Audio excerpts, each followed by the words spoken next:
Hi there. Today we are going to finish reading The Stories Huey Tells by Anne Cameron. The last chapter is called My Trip to Africa. I looked up. The sky was blue, perfectly blue. I wanted to know why. I went down to my dad's workshop in the basement. He was working on Julian's bicycle. Why, I began. Can it wait a minute, Huey? My dad said. I'm trying to figure this blamed thing out. I went upstairs to the den. My mom was sitting at the desk. Mom, why is the sky... I began. Oh, Huey, my mom said. I was adding numbers in my head for income tax, and now I have to start all over again. I went outside. Julian and Gloria were kneeling on the lawn, working on a new, improved zebra trap. Julian, I said, why, look at this, Julian interrupted. We have the carrot partway under a rock. A rope is partway under a rock too. When the zebra picks up the carrot, he'll move the rock and loosen the rope. That will make the cage door fall shut and will catch him. What if the zebra is too smart? I asked. What do you know about zebras? Julian asked. A real zebra would kick that cage to pieces, I said. I went back into the house and dived onto the couch. I didn't want to know about the sky anymore. It's not blue all the time, anyhow, I thought. Most of the time it isn't, so who cares? I stared at the living room wall. I had some interesting things on it. Things from Africa my mom had hung up there. A straw hat from Ghana with green and yellow designs in it. A cloak from Mali with bright blue and orange and white stripes. And a walking stick from, we're not exactly sure where, with the head of a lion carved on it. I kept staring at the things. The things kept staring back at me, especially the lion's head on the walking stick. Pretty soon I realized something. I wanted to go to Africa. I wanted to see where the wild zebras are. If I lived in Africa, I would be happy. I went into the kitchen and made 3 peanut butter sandwiches. I put them in a plastic bag and put the plastic bag in my backpack. Then I went back into the living room.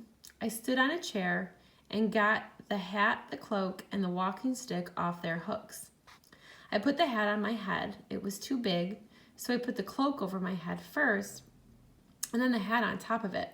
That way it fit just fine. I tried holding the walking stick. It felt just right.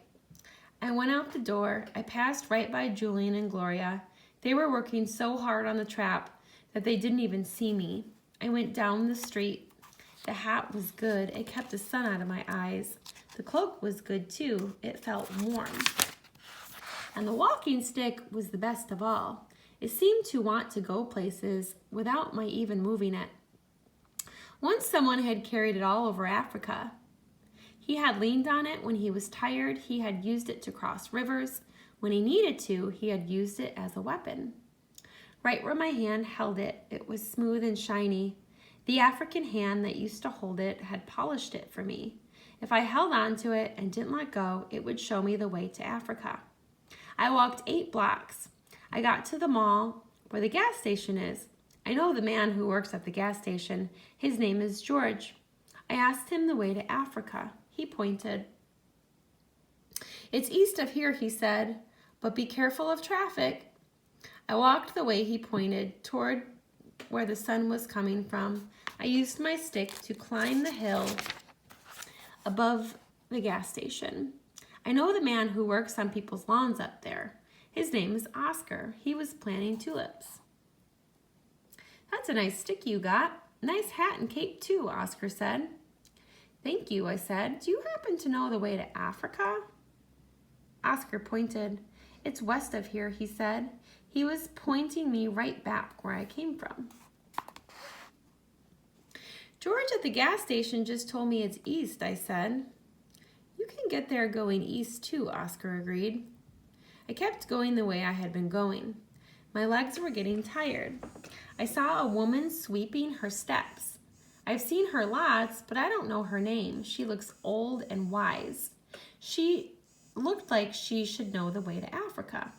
It's south of here, she said, and she pointed. south and east, or south and west. You could do north too, but that would mean crossing the polar ice cap. Everybody keeps telling me a different way to Africa, I said. Somebody is telling me lies. No, the woman said. No, they're not. Look, she said, and held her arms out in front of her, wide and curved. The world is round like a ball, she said, so there's more than one way to anywhere. She drew paths in the air with her finger. She explained everything so well that I could imagine all the seas and mountains I would cross and all the rounding I would do to get to Africa. I thanked her. Good luck, she said. The shortest way is about 6,000 miles. I turned south. My feet hurt a little, but I was happy because the whole world is connected. So even if it was a long way, I couldn't miss Africa. Even if I made a few mistakes, someday I would get there. Big clouds formed in the sky. They looked like the walls and towers of the ancient palaces in Africa. They made me glad I was going there. I got to the park where Julian and Gloria and I go sometimes. I went through the park to a big log we like to play on. I sat down. Right in front of me was a tree. A dog stuck his head out from behind it and looked at me. He was little and thin with brown eyes and a tail that curved like a question mark. He had a cut on one of his ears. I called him. Here, boy, I said. He perked up his ears as far as they would perk, but he didn't come closer. I won't hurt you, I said. He sat down. He looked like he was wondering if he should believe me. My backpack was under my cloak. I took it off and got out my sandwiches. I held one out to the dog and said, Food, boy, but he still wouldn't come. I'll call you Spunky, I told him. You're hungry, but you still won't come just because a stranger calls you. That's being spunky.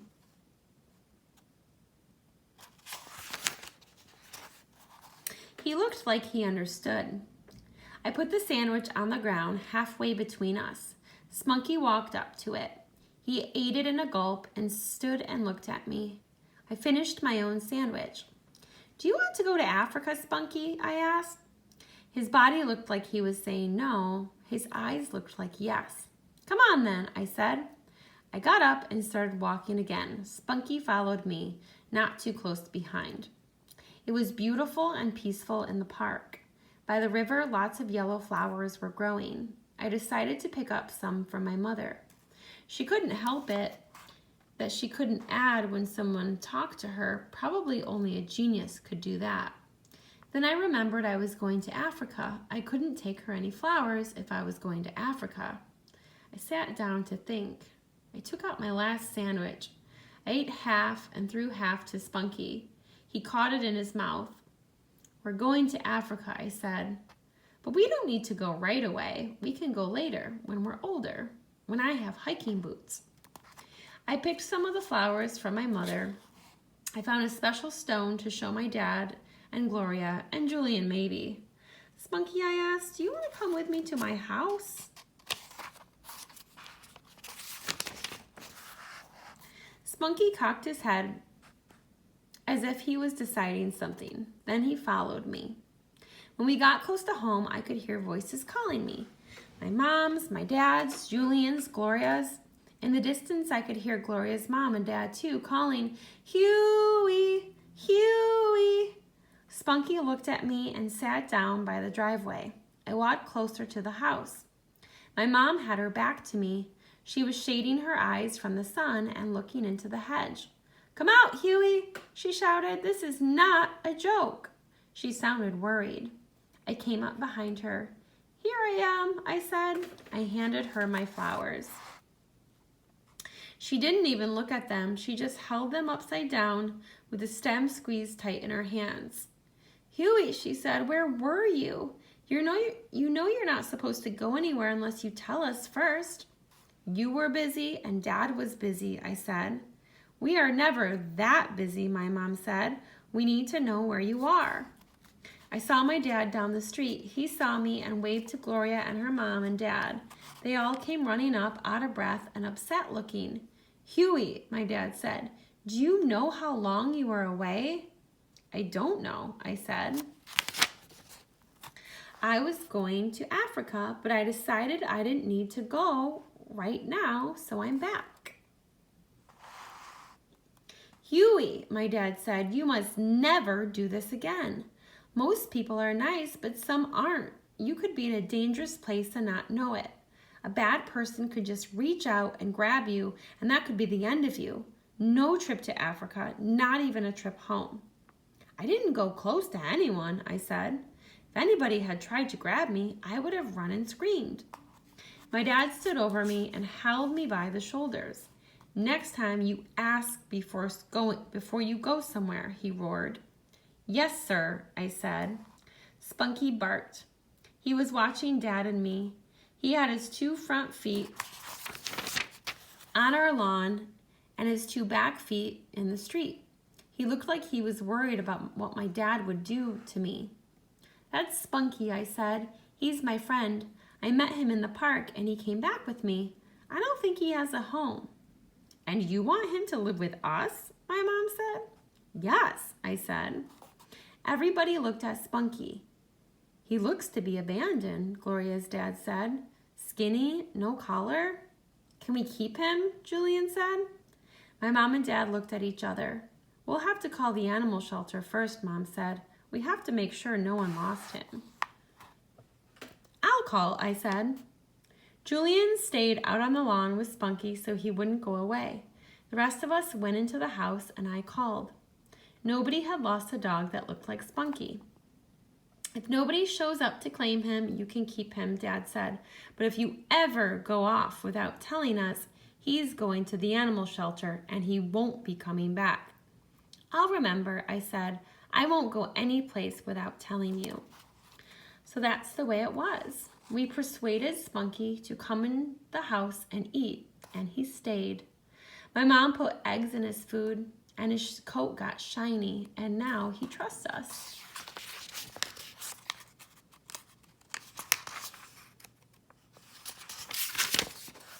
He's my dog and Julian's and partly Gloria's too, but mostly he's mine. I'm the one who found him. I'm the one who named him. When I feel bad, I can tell him things I can't even tell Gloria. When I'm sad, he puts his head on my arm and licks my hand. He makes a little moan in his throat and shows by his eyes that he understands. The cloak and the hat and the walking stick are back on the wall. I'm glad they went on a trip with me. Things like to be used. The world is a lot bigger than I ever knew, and sometimes I know it can be dangerous. But it's beautiful too, and someday I will go to Africa. P.S. Julian hadn't found any more tracks. He really wanted to see a zebra or an elephant. He got the idea that if we had a treehouse, we could stay out of sight and watch for wild animals from above. So my dad helped us make a treehouse in the pine tree in front of the house. It has a big platform, big enough for all of us, Julian and me and Gloria, to lie on. It has steps up the trunk that you can climb to get to it. And it has a special rope ladder you can climb too.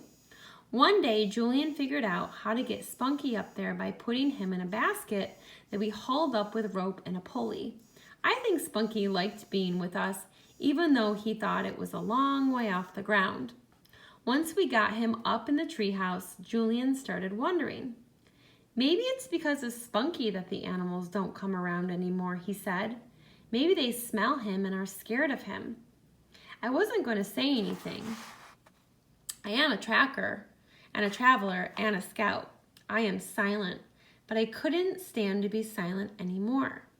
Julian, I said, I was the raccoon. I was the zebra. I was the elephant. And I explained it all. Julian got very angry. Why did you do that to me? He said. Because of the way you treat me, I said. You treat me like I'm little and can't do anything. I decided to show what I can do. It was a great trick, Gloria said. Huey isn't a little kid, and Julian, you deserved it. Julian still looked mad. You aren't a little kid, Julian said. You're smart, but don't do that to me again.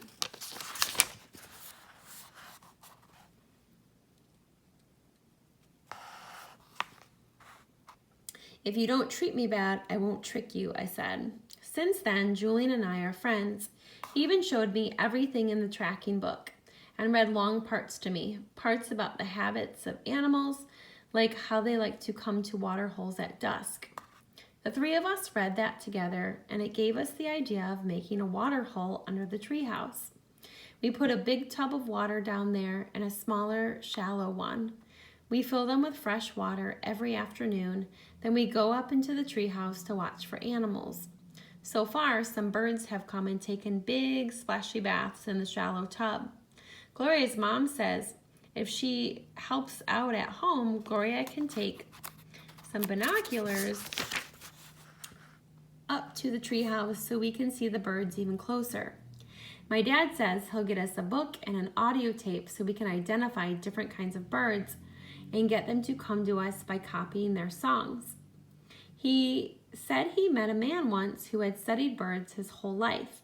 He knew how to call the hundreds of different birds that way. He would just make one or two calls, and out of nowhere, dozens of birds would come flying to him. Maybe one day we can do it. My dad says if anybody finds wild animals around here, it'll be us. I think he's right. The end.